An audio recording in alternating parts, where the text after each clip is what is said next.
Good day. Gagawa tayo ngayon ng instant ramen sopas. Mag-isa ng bawang sibuyas sa butter.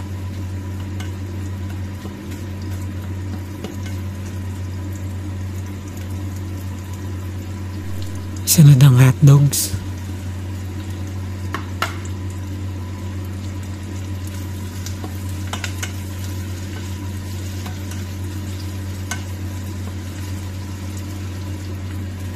Tapos ang carrots, igisang mabuti.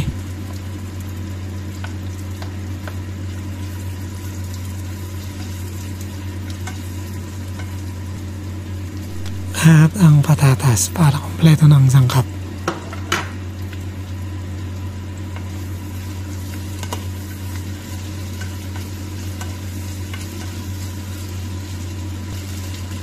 Lagyan na ng tubig at antayin lamang kumulo.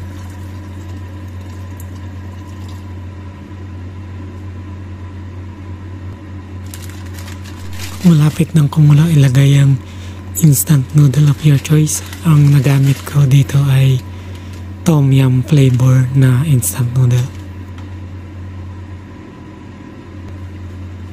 Pag kumukulo na, ilagay na ang seasonings.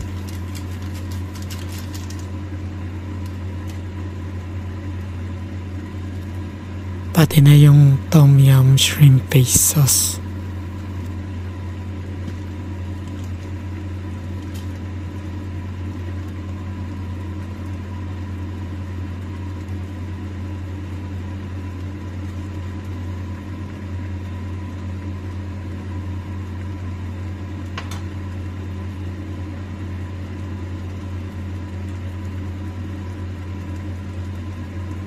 At lagyan na ng gatas.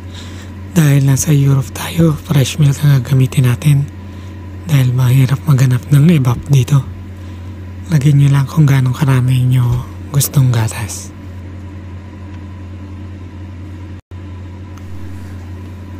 Ayan, mukhang sopas na talaga siya. Antayin lang natin kumulo at ilalagay ang huling sangkap.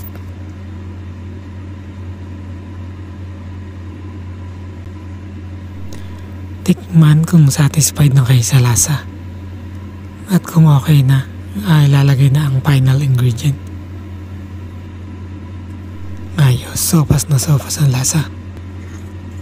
Pagkulo, ilagay na ang huling sangkap, ang repolyo. At tapos na ang inyong instant ramen sopas.